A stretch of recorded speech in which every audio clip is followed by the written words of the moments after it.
broadcast network, AFTERBUZZ TV. Over 20 million weekly downloads in over 150 countries, and your number one source for after-show entertainment.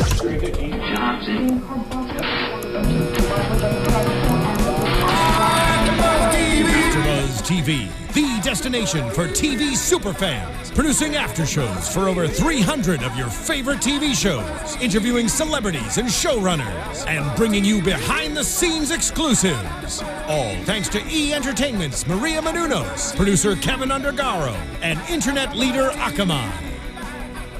Now, let the buzz begin! Hello, welcome to the Law & Order Special Victims Unit AfterBuzz After Show. I'm your host, Yael Tygiel. Sitting with me, as always, Roya, Taheri. You say that like you don't really want it to be, but... What? I do want it to be. Wait, I'm excited you're here, Roya. Are you? Yes. Okay, cool. Gosh. Hi, everybody. Way to bring down the mood, guys. It is the threesome we've been waiting for. I was waiting for you to say that. That just brought up the mood. Yeah, threesome. It was Chicago Fire, SVU, Chicago PD, the three-way crossover. In fact, the SVU portion of it was called Chicago Crossover. Mm-hmm. Stupid title. I just want that acknowledged. Acknowledged, not acknowledged. Acknowledged. Okay. With a G. Let me take a note for you real quick. Thank you. She's acknowledging it. Yes. Okay. Translation of scribble is acknowledged. Got it. Let's start with the first part, the only relevant part in Chicago Fire. For anybody who watched Chicago Fire, I know we both sat through the whole thing.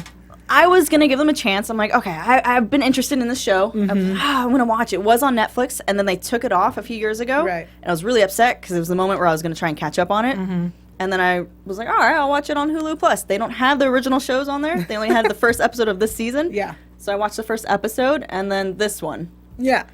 And I was... So I was sitting there like, okay, I need to know these characters' names because they're going to be important. Mm-hmm. No, this is just like the other crossover we had. It's just like the time where we had the Chicago PD and SVU crossover where Sophia Bush shows up at the last minute. Oh, hey, I need some files. Yeah. Thank you. Okay, great. Like that's what it was. It was an entire episode about this firehouse that I care nothing about. And then they went to a fire. You cared a little bit. No, You did. You're like, why would he marry someone in Vegas? No, why? Here's what I cared about. That girl that he married in Vegas is on Graceland. That's what I cared about. I was like, ooh, she was on Graceland, and last season she made a cameo on the Tomorrow People before it got canceled. That's what I cared about. Hopefully she's not the kiss of death. No, she's not. Okay. Graceland got picked up. Anyway, so the last minutes of Chicago Fire. Yes, the last 10 minutes. Yeah, what a waste of our time. Old man should have burned down the house much quicker. Yes, and then we could have found his suitcase full of pedophile pictures. Yeah. Well, old man, Mr. Andrew Llewellyn is his name, which is important because it comes back. Andrew Llewellyn, his house is burning down, and he is stuck in the basement. They pull him out, and he's clutching a box. The box opens up, and it's full of kiddie porn. Yep. Oopsie, it all fell out. Bummer. Yeah. And then they were like, nobody touch it, call the police. And that's where the police show up. And I was like, great, this is where it's all going to intertwine. And then Chicago Fire ends. And we move on to SVU. No, because we find out that Sophia Bush's character, Lindsay finds out she sees a photo of her brother. Her brother, half-brother. Teddy. Yeah. So that ties it in. Right. There was some excitement. It tied it in that she showed up. Yeah, I believe you even predicted that it was going to be about her brother. Yes, I am so smart. I want to give you credit where credit's I'm due. so smart that I watch previews. Yeah. My chair was sinking the entire time. Good. I deserve a height raise because you were right. Yeah. And I was right that there was going to be a fire. It was going to somehow lead to something like kiddie porn, which would take us to... We're so smart. Chicago Fire had a fire in it. That's so crazy. Shut your mouth. All right, let's get to SVU because that's what we're all here to talk about. But before we do, we have a disclaimer. Right. Which you always skip over. I do. No matter I what. make a note and then skip it. Guys, especially today where we're talking about kiddie pornography and child abuse, I want to make sure that you all know that we take these things very seriously. We're not making light of any serious situation. We do understand that this is something that happens, and if you were a victim of child abuse or a victim of any sort of abuse, please get help. Roya has some hotlines to share. Yeah, I got a couple. I did a little research and I found there's a bunch of them, so that's Yeah. good. So first one is Children's USA National Child Abuse Hotline, which is 1-800-422-4453. Again, 1-800-422-4453. Our rape and abuse one, and incest apparently was in that title Rain. too. Yeah. Rape, abuse, and incest. We've never said it on there before. Oh. Anyways, RAIN, 1-800-656-4673-HOPE. Yes, and then National Domestic Violence Abuse Hotline is 1-800-799-SAFE. So we got safe, child, and hope. Cool. Those are keywords. Hold on to that. I got it. I'm I'm for gonna next week. Oh yeah, I'm excited for that one. Yeah. I think. Oh, that again. Disclaimer. Disclaimer. I'm excited for that. Yes. Okay. All right. Let's talk about SVU. So, Erin Lindsay from Chicago PD, played by the lovely Sophia Bush. Woot, woot. I'm gonna tell you, I like Sophia Bush, and just seeing her as this character as opposed to her obnoxious character from Montreal, You shut your mouth. I love her so much more now. You shut your mouth. She's playing an adult finally. Yes. She's in her Brooke Davis. 30s. Do not hate on Brooke Davis, okay? She was a 20-something-year-old playing 16. I'm glad that she's finally playing an adult. Okay. And she plays an adult well, probably because she is one. It's an assumption I'm going to make. All right. So her younger half-brother, Teddy, is found in a picture of child pornography, and it brings her to New York. We start with a very quick scene of Noah, baby Noah, and Benson. Only 3 more pushes, Noah. Yeah. Like, he can count. Come on. Like, was that really necessary? Could we not just cut right there? No, because we had to see Amaro filming on his iPhone. Because of the whole filming pedophiles type thing, like filming children. Is that where you think? That could be the tie-in. Sure. Like, they zoomed in on the filming. I think it was more of them trying to talk about Benson or baby, and I'm gonna say it, and people are gonna hate me. I don't care about baby Noah. I don't either. I'm not invested. I don't care that he needs 3 more pushes before he gets to go home. I don't care. I also don't care that she has one. It's unnecessary. Benson does not. She's. Well, I kind of care a little bit that she has one. I don't. Yeah. Anyway, Benson just wants love. so then Let her have it. we head to the missing and exploited children department, and we meet this guy who's watching these horrific videos, and I want to talk about this guy because he seemed like he hated his life, and understandably so, because his job is to watch these live streaming things and try to find where they are and where these children are. But that actor did it so well because it looked like he had been stuck there in that room watching horrific things for years. And when Lindsay comes in, she's like, "Why can't we shut this down?" And he's like, "We've been trying. I know, Like, that's- we don't know where it is, and we stop it, and it just keeps popping up." Like, poor guy. His job is terrible. It is. Yeah. I'm surprised he hasn't But killed somebody's himself. gotta do I'm it. really Whoa. serious. You would kill yourself if that was your job. Whoa. I think you would. Let's get back to the threesome. Anyway, we find out that there's a pedophile ring, and they're live streaming. Was it Checkmate or? It was Chess and Checkers Club. Why? Why not? Because it doesn't make any sense. Maybe it's a young game played by old people. Or it's an old game You have played the by young people. kids play the checkers and the old people play chess, and they're smart because they don't get caught. Okay, sure. I'll Am take I gonna it. raise my chair for that? Yeah, raise your chair for that. You deserve a chair raise. Yay. Well, so we find this online stream, and we find out that the photo of Teddy is actually a screenshot from before they figured out how to do online streaming. They figured out that they could share these files, and some guy took a screenshot, which was Llewellyn, which is where we got Teddy's photo. And they age up Teddy's photo a little bit and find out that he was arrested. They use like the thing that you do when you have like a missing child, what they would look like. So they age him up, find out that he's been arrested a few times. Didn't he remind you of somebody? His picture of being 17-year-old, kind of like, what's the kid from Home Alone? Macaulay Culkin? Yeah, like when he went all emo. A little bit. He reminded me actually of his little brother who was on an episode of SVU. Oh, which episode was that?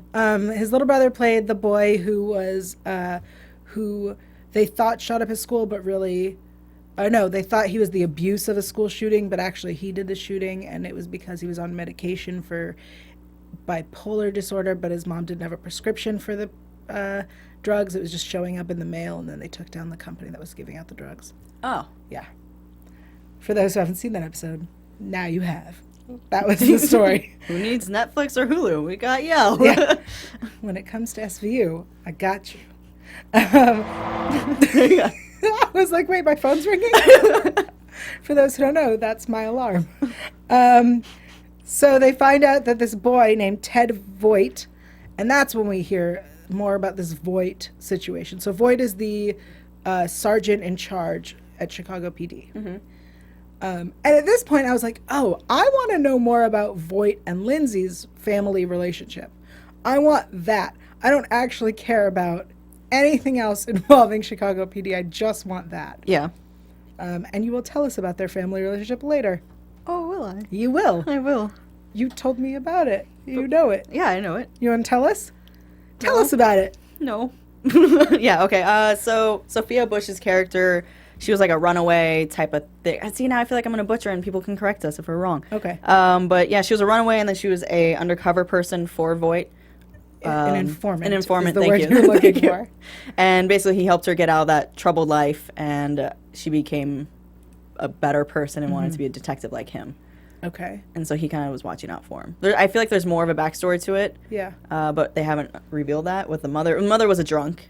Yeah, we see her for a minute in the third part. She's of the recovering now, so she's in the stages of trying to get back in Lindsay's life. We'll get to her. Yeah.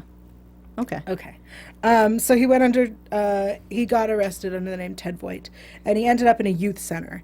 At this youth center, this is where everything goes down, guys.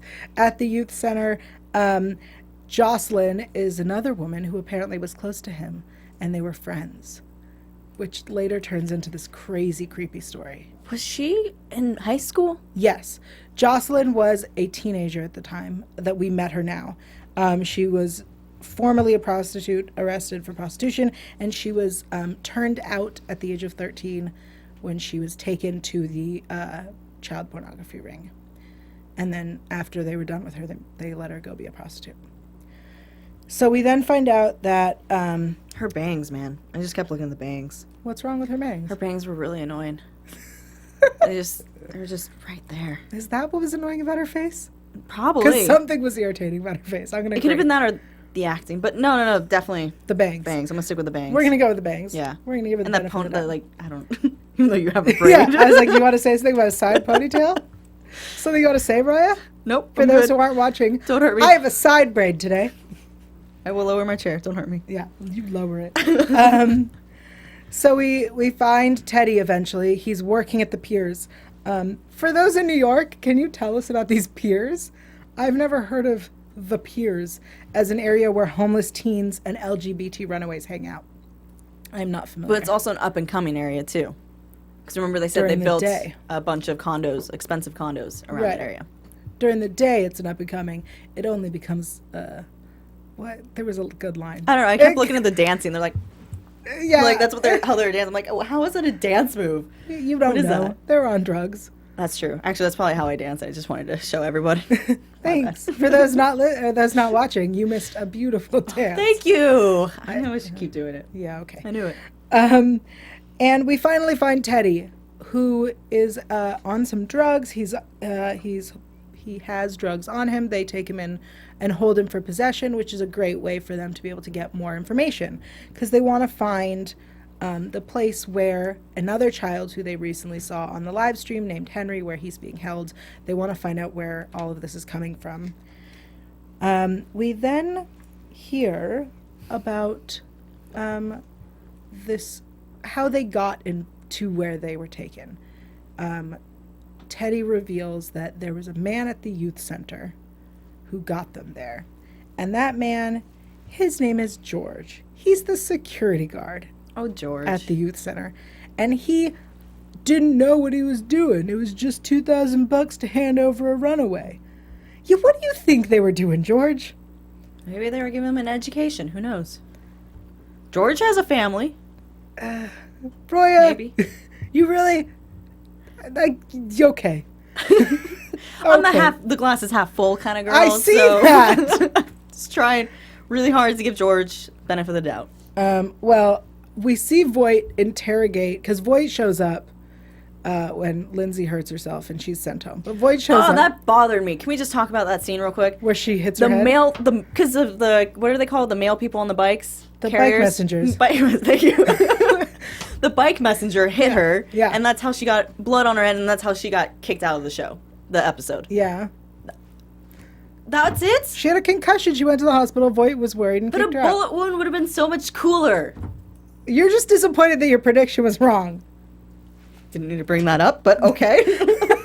We're gonna go that way. Well, I'm just kidding. Voight shows up, and that's when I was like, you know, he's kind of sexy. Yeah.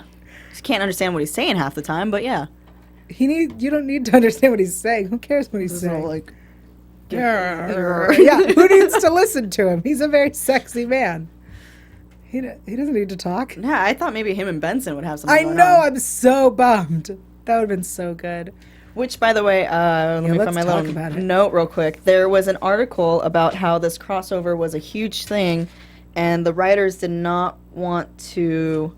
Yeah, New York Post. There was an article on New York Post, and it's talking about the writer Warren Late. It says that he wanted to have a hookup storyline Yeah. in it between Rollins and one of the guys from PD. Oh. But they're like, no, there's too much confusion because Rollins is right now with Amaro. Yeah. They're hooking up, so we gotta toss that out. Well, it's interesting. I'd read something that said there would be chemistry between Voight and Benson, which I'm so bummed we didn't get. But also, there was a mention about Rollins and Amaro. Not only did when they first met the detectives from Chicago, Amaro was like, "Is this the one who's hitting on you?" Or to Finn, he's like, "Is this the one that was hitting on her?" And Finn was like, "No, it's a different one." "Oh, you heard about that?" And then later, when Rollins and Amaro made some sort of insinuation that Lindsay and the other guy were together, he was like, "It's not like that. We're just partners." And they were both like, "Yeah, we know." Yeah, exactly. And there's also another part in the script that they threw out was when Amaro shoots somebody in Chicago. And they're like, he can't do that because he is already dealing with shooting an unarmed teen in SVU. Right, he can't So there's shoot. two things that they threw out in this crossover. Amaro can't keep shooting people and getting in trouble with hookers. Like, how is it that Amaro still has a job? He takes care of baby Benson. I guess that's it. That totally makes sense. Nepotism. That's why he's always around. Yeah. All right. So Henry is this other child who's been taken. Voight and Benson go undercover as his parents to try to convince Jocelyn to come and give more information. I really like them undercover together. I guess I really like when people go undercover on the show. Yeah. Because I also really liked when Donna Logue was there and he always was like, "Let's go undercover." And when Benson goes undercover, I'm always like, "Yay!" But I like the idea. I ship Benson and Voight. I announce it. I ship it. So it shall be done. Long distance relationship, it could happen. Yeah. Yeah. Not that far. Chicago's not far. Right. Right. I don't know. They had a three-way crossover. It can't be that far. I couldn't, with the whole Henry storyline, I couldn't watch it seriously. Why? Because I watched Once Upon a Time, and I know you do too. Yes. And one of the characters is named Henry. And I was just thinking, what if Henry never got that curse lifted and he never found Emma and he was roaming the streets of New York? This could be him. This could be that Henry. Because he looks similar to him with the short hair. Like, Because he's a brunette. he's a boy. Yeah. He's a white boy named with brown Henry. hair. Yeah. I'm just saying, I couldn't take him seriously, even though this is a very serious Yeah. issue. But I was what like, if- what if he never found Emma? Or Emma just shut the door on him and he went back home and then bam! He's on the streets of New York and gets taken. Oh, man. What Storybrooke would never be lifted. Yeah, no, I feel like this is a whole different... That's the next season of Once Upon a Time. They go crossover. Crossover. Well, we will talk about fun crossovers in a moment. Before we continue with the story, I want to take a quick second to thank our fans and viewers for listening and downloading and streaming and all of that good stuff. We know a lot of you have been really looking forward to the crossover and have been asking us which part of the crossover we will be discussing. And that's right. We like to talk about the whole threesome here. Yeah, we do. So thank you. Also, thanks for commenting. We really appreciate it. We get into crazy discussions on YouTube and Twitter. But the most important thing, we ask of you one simple, very simple thing. Because we love SVU, obviously. We love it. We want one thing. Go onto iTunes, rate and review us. If you like our show, which we really, really hope you do, give us 5 stars. If you don't like our show, that's okay. I think we can deal with it. Give us 4 stars. We'll take that. And leave a comment. Let us know what we're doing well, what we could be doing better, and all that good stuff. Thank you. Cool. What? Nothing. Yeah, nothing. All right, so Jocelyn gets duped into coming into the station to talk with Teddy. And this is where we have something that I really want to talk about. It seems that Teddy is the one who, like, broke her in when she was, being held hostage by this pedophile ring. Mm-hmm. And he said, the reason I did it was because I knew it was your first time, and I knew they were just going to bring in some guy who was, aggressive and gross, and I wanted to make sure you were okay. But I thought she was part of a prostitute ring. She started out being broken in by this ring. That she was held hostage and videotaped. Okay. And people, as we saw, from all over the world were live streaming and commenting with what they wanted to see. And they'd pay to see it. And somebody wanted just straight sex. And so Teddy was like, I'm going to do this. They're not very creative, are they? The ones that voted for it. Well, what he wanted, I disagree. Because what he requested was straight sex with an adult man and a little girl. That was what he was asking for. I'm going to go with, that's creative, if that's the word you want to use. I just feel like they can go on a porn site and not get in trouble. Yeah, but... And they can have someone that's portrayed... I get it. This is what they wanted. Okay. They wanted to see... I didn't pay for it, so that's fine. Whatever. Some creep wanted to see an adult man rape a little girl. Okay. So Teddy did the only thing he could think to do, and he volunteered to do it. He volunteered as tribute. Yes. Sorry. Is that what you did when you watched the episode? I volunteered as tribute. No. Sorry. Anyway. Yeah. So I think this was such an interesting twist. That he, turned her out. Because he didn't want someone evil to do it. Did you feel for that? I did. Because I feel like it's not the first time that they've had something like this where someone was like, well, I had to, otherwise it would be worse. You know what I mean? Yeah. And it's a really tough decision. I feel like if I were Teddy, I understand where he came from. I totally understand. Oh, if you were Teddy. If I were Teddy. And if I were Jocelyn, I think, and I say that as someone who has zero way to know for sure, I think I would have appreciated that he did this for me. But you wouldn't have known until afterwards. Right. And you wouldn't have been able to appreciate it until afterwards. I'd like to think that I would have thought about it. I see what you're saying. I'd be in the same boat as her. I'd go around the same thought process where it was, this is my friend and he raped you. Yeah. Especially if I'm tied up and chained up, I would think I'm in trouble regardless, and that would scar me even farther. Right. Yeah. So I don't blame her, but I do blame her for her bangs. So that was her choice. That was her choice. But I side with Teddy. I liked that Teddy said that. I appreciated it. Right. Well, whatever that could mean, but... No, because, think about it. Like, she's tied up and they're gonna rape her. That's gonna happen. They just got lucky that the guy paid for that, for Teddy to be the one. Right. That's true. Because what if it was someone... What if he was like, no, bidder what I actually want is some gross old guy who's gonna be aggressive with her. Yeah. I pledge its tribute would not have worked at all. No. Okay. We do a little digging, and we find where Henry is being held. And just in time, they save him and take down a man named Bob Clinton. I really like when Terry's like, it's the name of a president. And they were like, Reagan? He was like, the one with the trumpet. Saxophone? Yeah, that one. Oh, Clinton. Like that's your connection to Clinton is saxophone. There are so many At other least he was things. hopeful. Sure. Stop All right. hating on Teddy. I okay? can't. I can't help it. Well, they save Henry, and he goes to Storybrooke, and thus we have Once Upon a Time. He's able to rescue. Yeah.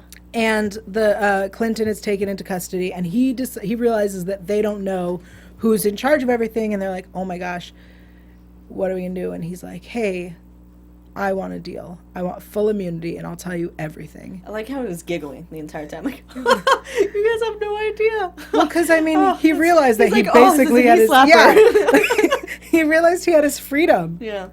And they're gonna make some deals, and he gets shivved in the tombs. Probably by Henry's mom. Evil mother. Just saying. I'm gonna keep tying that in. And so, anyways. Okay. I'm The over savior, you mean? it. Savior. I yeah, got you. yeah. No, never mind. Oh, Regina. Yeah. Sorry, wrong Henry's mom. Well, in the final moments, Voight gets a phone call. Llewellyn, the old man who was in the fire with the pedophile pictures that sent us to New York to begin with, was shot. And that is when we move on to Chicago PD. Yep. So Llewellyn's dead, and we meet Lindsay's mother, who I don't know if we've met before because I don't watch that show. On Chicago PD you have. Oh. If you watch the show you have. Yeah, well. And Teddy's missing. Yeah, Teddy's taking a stroll down like some park in Chicago, just taking his dear sweet ass time to get to the office. Okay. Oh, do you want me to continue? Yeah, I with want you to tell us about Chicago PD. So basically, an officer gets shot at the hospital. That's Right, really the one sad. who's watching Llewellyn. Yes, exactly. And then they find out that there's a hitman on the way, going all around the place, and they find out he's an MMA fighter. So they start looking, or an ex-MMA fighter. Right, because he has cauliflower ear. Yeah, and it turns out he's actually on the I have it written down somewhere right here. He's a registered sex offender. That's the word I was looking for. That's the Yeah, that my scribbles are terrible. But yeah, so it turns out he's a registered hitman or registered sex offender / hitman. So they know where he lives, and they Right. go try and bombard him. But instead, he's on the rooftop running away. Yeah. And he's not Spider-Man, and he misses the last ledge, and he starts to fall, and he hits his head, and blood splatters. So there goes their Great. lead on him. Yeah. And they come back to the board of, well, how did they get there? Mm-hmm, They the suspects. one of the women that was killed that worked at the CSP, which is where they send out foster kids. Yeah. Was murdered by the hitman, and the boss at that location had told people, "Oh, well, she was dating some guy. Could have been something to do with that." Yeah. They try and find information about this guy she's dating. There's no information, so they're kind of like, "Well, whatever. We'll brush it off." And so now the hitman's dead, so they're lost. And basically, Voight has one day to solve this case, or he's going to lose it to a different company. And sorry, you're writing stuff down. I feel like I'm No, you're good. okay. Keep talking. Squiggle. So he only has one day left, and that's when he calls Benson over.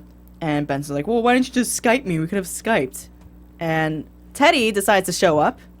He's like, "Hey guys, I had breakfast with Sophia Bush and our mom, and I'm ready to come into the office." Lindsay. And Just they walk Lindsay. up, and he sits at Lindsay's desk, and he sees a picture. And he goes, "That's him! Oh my god." It turns out it's the boss that works at CSP, and they arrest him, and he's the ringleader. So they just needed Teddy to show up Yeah. a lot sooner. A lot sooner. I mean, Twice, it was the people who are in the child care area. yes, they were the people. They were the ring because yeah. they were trying to find another child that was passed off. That was their lead, and the owner, the foster parents, are not the owner of the child. So things we've learned is don't go to like child services or Try not to be a foster child. I think that's what it's trying to say. try not to because it's in your hands. I want to point out something real weird. Erin Lindsay and her half brother Teddy Courtney. Does her mom only sleep with men whose last names are women's names? Maybe. I couldn't tell you. I was like, what the hell? She was dark night. She doesn't remember. It just happened. Lindsay and Courtney are the men she's been with. I'm not the mother. Okay. I'll Also, call her up and ask her for you, okay? please. Also, Voight, when he's interrogating, what's that guy's name? Oh, and Voight Charlie. has, like, a boss man that told him that he only has, like, 1 day left with the case. What? Voight has a boss? Yeah, and it reminded me of the guy from The Mummy, the little sidekick guy. Oh, And I feel like it is him, though. okay. Yeah, I'm gonna throw that out there. Okay. Yeah.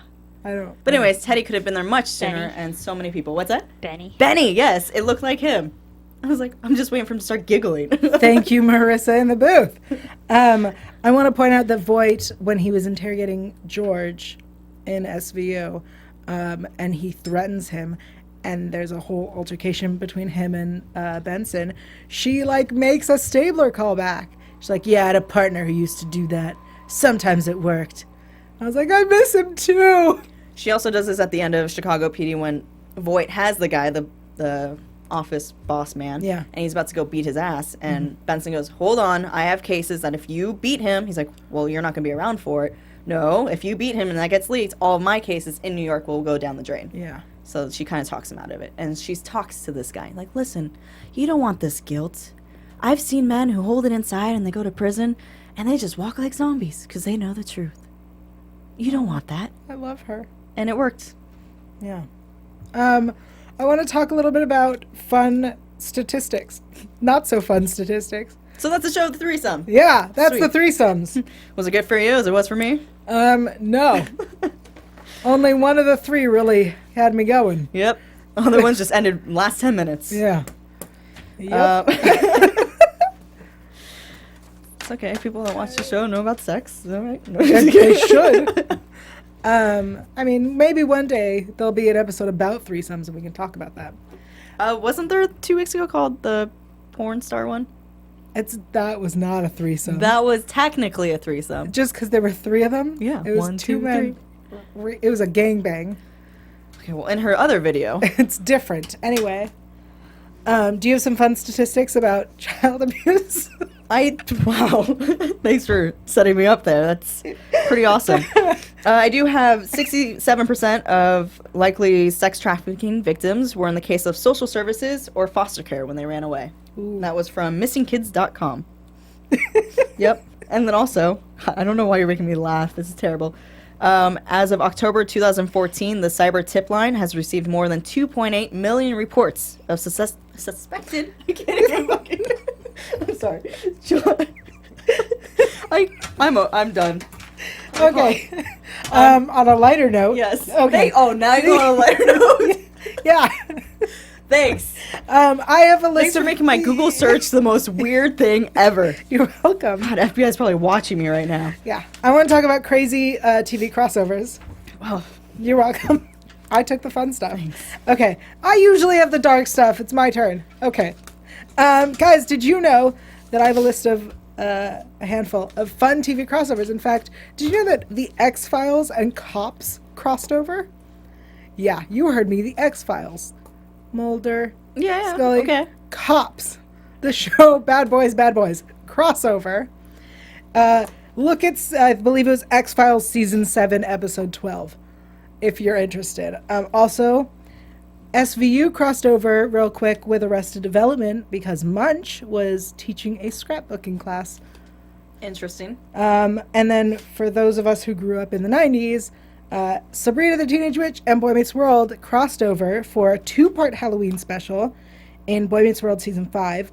Also, you may recall Salem, for absolutely no reason, Salem the Cat, did an episode with Boy Meets World where he took them back in time to 1940.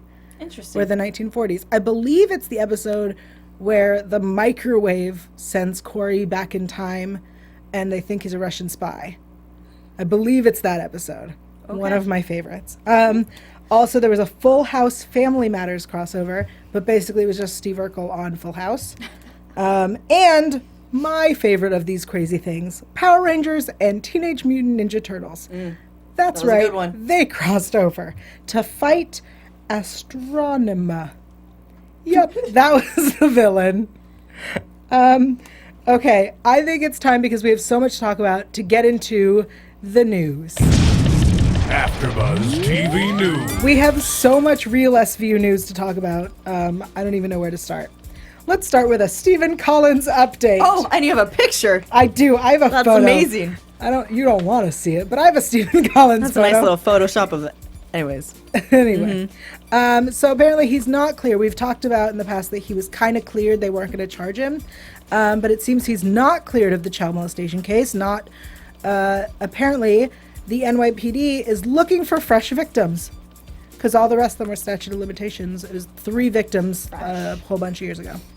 They're investigating at least 3 cases of alleged molestation or indecent exposure. All 3 cases are so old, authorities believe the statute of limitations have run out. We already knew that. But it seems 2 NYPD detectives flew from New York to Seattle to interview a woman who Collins admits on tape to molesting when she was 10.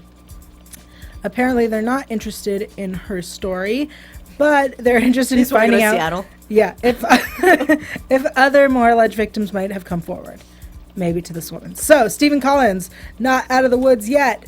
That's right, he's not in 7th heaven. No, okay. Also, there's this thing called Gamergate. For those who haven't been following Gamergate online, Felicia Day has spoken out about Gamergate.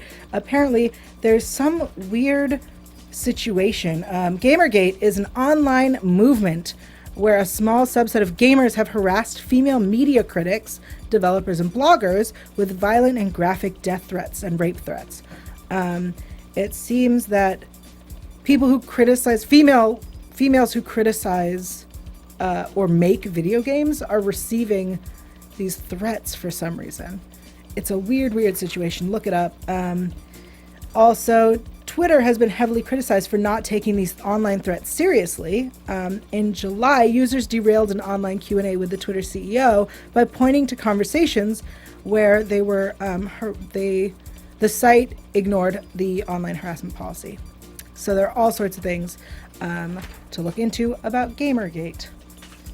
Gamergate. Hopefully that will become an SVU episode.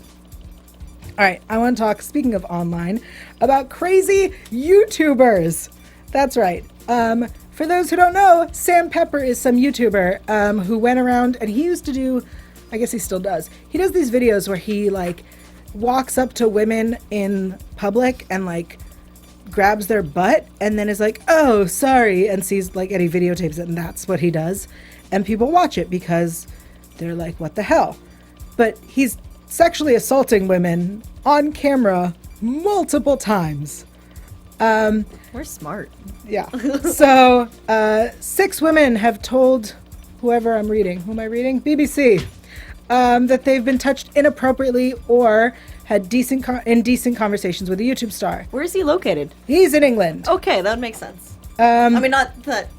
Never mind. Yeah. I'm just in your article where you got it from. From BBC? Yes. Yeah, he's English. Another YouTuber went online to say that she received Facebook messages from him when she was 15.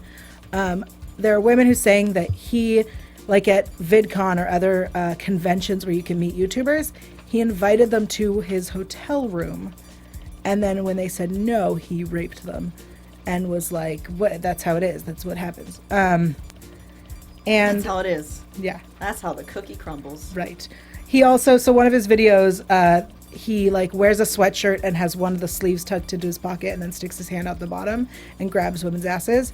And people were like, that's sexual harassment. He goes, no, everyone was in on it. Like the women were in on it. And then they asked the women and they were like, I wasn't in on it. He grabbed my ass, so that's inappropriate. A lot of women have been afraid to speak out about him because he has like 2 million followers on YouTube, and they then go and threaten the women.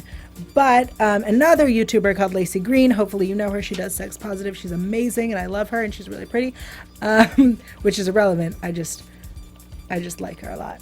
Nice little plug in between. No, Lacey Green, she's just really Sexual hot. harassment. Oh, Lacey Green. She's really hot. She does a sex education show and she has over 1 million subscribers, and she wrote an open letter asking him to stop assaulting women. It's this really beautiful letter online. If I find it, I will tweet it out. And she says harassment and bullying is bad on the online community. Big, powerful YouTubers are connecting through social media with fans, some of who are very young.